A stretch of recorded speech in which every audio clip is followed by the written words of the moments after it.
My name is Brian Skrobonja, and on this episode of the Common Sense Financial Podcast, it's always easier to do nothing, especially when it comes to changing something that has been routine for years. We are creatures of habit and inherently try to avoid doing things that are uncomfortable, which can make retirement planning a somewhat of an uncomfortable process. It can be uncomfortable because there is this propensity to want to keep everything the same while having your retirement needs met. Unfortunately, this just isn't how this works. The need for income signals a need for a metamorphosis from long-term growth to income now. Well, hey, everybody, and thank you for listening and joining us today. We hope that this podcast can provide you with some insights to help you grow and get closer to your goals this year. But before we get started, be sure to subscribe to this podcast. That way you'll be notified about new content and you'll be able to listen to Brian tackle a variety of different topics. So you can subscribe on Apple Podcasts, Spotify, Stitcher, SoundCloud, pretty much anywhere that podcasts can be found. And all the links to subscribe as well as past episodes are available on the website at brianskrobonja.com. So thanks again for tuning in, and let's get started. Opportunities are still there. The attempt at passing down wealth from generation to generation. Consider the outcome, not just popular opinion. And the whole teaching there is about preparedness and being ready. There's a difference between what's real and what's true. You're listening to the Common Sense Financial Podcast. I'm your host, Brian Skrobonja. Thanks for tuning in, and let's get into today's topic. When I was getting started with my business back in 1993, a very successful person said to me, "The more money you have, the bigger the mistakes." And at the time, I didn't completely understand what he meant, but as I began making more and more money, it finally registered. I grew up in a blue-collar family and was raised to work hard, take responsibility for myself, and I've always been driven. It's just part of my DNA. And when you couple a strong worth ethic with a desire for nice things, you quickly find yourself stuck. I was 21 years old when I began my business, and within a few short years, I was making more money than anyone I knew growing up. By all societal standards, I was successful and had all the boxes checked of what many people would perceive as success. I had nice vehicles, a nice home, a model family. I was seen as a good, reputable business owner who was involved in the community. And I always knew that if I worked hard, things would be good, but that was the problem. I had to keep working hard to maintain what I had. Being in finance, I really only had examples of how to work hard and make money, but what I eventually figured out on my own was that making a lot of money was not the same as having financial freedom. I came to realize that what I was doing was unsustainable long-term, and instead needed to create income-producing systems that would support my lifestyle. That was a pivot point in my life when I realized that I needed to create multiple streams of passive income, and so that's what I created for my family. The experience I had is like so many people who work to earn a paycheck while accumulating money in retirement accounts and then finding themselves wanting to retire. They're stuck in the same way as I was stuck trying to figure out how to maintain a lifestyle without having to work to earn a paycheck. Over the last 30 years, I've worked with thousands of people teaching similar strategies and have discovered common mistakes that you can work to avoid when possible. Mistake number one is having this distorted view of what wealth is. I've come to the opinion that the status quo paradigm about wealth is distorted. The idea of having a high salary or a large investment account as being wealthy is missing the mark. There are both key aspects to building wealth, of course, but in my experience, wealth is only sustainable when there is passive income. Otherwise, the wealth is limited to your ability to replenish what is consumed. It's kind of like this. A freshwater spring is more valuable, in my opinion, than a stagnant pond because the spring has the potential to provide fresh water for generations, right? While a stagnant pond must be replenished or it's going to go dry. The second mistake is having all your eggs in one basket.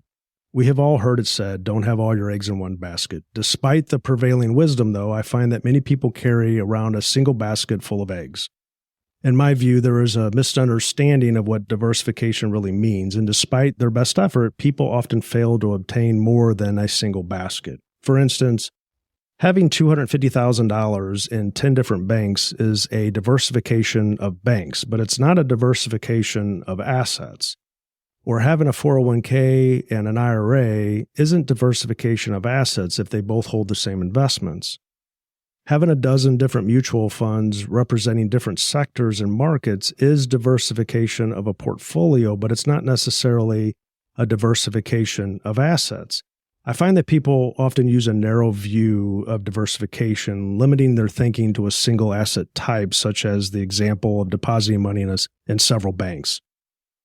This is what I call vertical diversification, where you go deep into a single asset type but fail to go horizontal to further diversify outside of the banks. A bank account and a portfolio of mutual funds would be an example of horizontal diversification in its simplest form. There are two different asset types represented, and within each type, you have vertical diversification. Investments have horizontal types of assets, such as public markets, private markets, and entrepreneurial opportunities that offer vertical diversification within each type. There are many factors to consider when attempting to diversify, but don't make the mistake in thinking that a bank account and a portfolio of public investments is all that is available to you. There's more to uncover about how to move your diversification horizontal. Mistake number 3 is having your money all tax deferred. Many people defer tax liabilities within their retirement accounts. The problem that soon follows, though, is the reality that taxes are due when you want to use the money. Of course, there are times when deferring tax liabilities could be a prudent tax strategy, but those are isolated scenarios, and the motivation is often misinterpreted as tax savings. Tax deferral is a deferral of tax liabilities, and it's not necessarily a tax savings. There's a lot to formulating a tax plan, and it can vary greatly from one person to the next, but a common practice to avoid is making an investment decision based on the tax deduction alone. Choosing to fund a retirement account over an after-tax account solely for the deduction, or a business owner spending money to avoid being taxed are examples of the tail wagging the dog. When making decisions regarding how you save money, consider how you will ultimately use the money. Most people would prefer tax-free access to cash when ready to use their money. If you're already overweighted in tax-deferred assets, a Roth conversion can make sense, but it is best to work with an experienced team of professionals to assist you with finding available tax credits or other potential methods that could help you offset the tax liabilities that are generated from the conversion. If structured properly, this approach can provide a tax-free income in retirement. The fourth mistake is having too much dependency on markets. Hope is not a strategy, and when it comes to retirement, there's often a hope mentality, believing that when there are losses, the markets will recover. We have seen markets move in extreme ways, sometimes good, sometimes bad, but it takes time for a market to recover, and when it comes to retirement income, time is simply not something you have. When using market-sensitive investments to supplement retirement income, a loss in value can rapidly accelerate the depletion of an account when compounded with the withdrawals. As your account value drops, the percentage of your withdrawal increases. Take an example of $1 million with a 4% annual withdrawal rate. The hope is that the account will earn more than the 4% to cover the withdrawal. But in a year when you may experience a loss of, let's say, 20%, that 4% withdrawal is now a 5% withdrawal. And when you combine it with the 20% market loss, it equates to a 25% reduction in the value of your account. So to recover the $250,000 that was lost and absorb the next year's $40,000 withdrawal, the market must gain 38% to get back to the original $1 million. Of course, it's possible to have a large gain following a year of significant losses, but you have to consider the possibility of a flat year or potentially further losses. Now, I won't carry the math forward, but suffice it to say that it's unlikely to be a happy ending. When it comes to retirement income planning, consistency is the primary attribute, and having too much dependency on markets leaves you overexposed to sequence of return risk. Mistake number 5 is having complacency. It's always easier to do nothing, especially when it comes to changing something that has been routine for years. We are creatures of habit and inherently try to avoid doing things that are uncomfortable, which can make retirement planning a somewhat of an uncomfortable process. It can be uncomfortable because there is this propensity to want to keep everything the same while having your retirement needs met. Unfortunately, this just isn't how this works. The need for income signals a need for a metamorphosis from long-term growth to income now. What I'm covering here is not intended to be an exhaustive list of potential mistakes, but it does highlight the most frequent issues I encounter when speaking with clients. Retirement is a balancing act between growing money for the future while drawing income for your retirement needs. And there's no surefire way of accomplishing this, but there are best practices you can follow to help avoid the most common mistakes. To learn more about how to prepare for retirement, you can access a retirement checklist by visiting my website, brianskrobonja.com. That concludes today's podcast. I am Brian Skrobonja. Thank you for listening to the Common Sense Financial Podcast.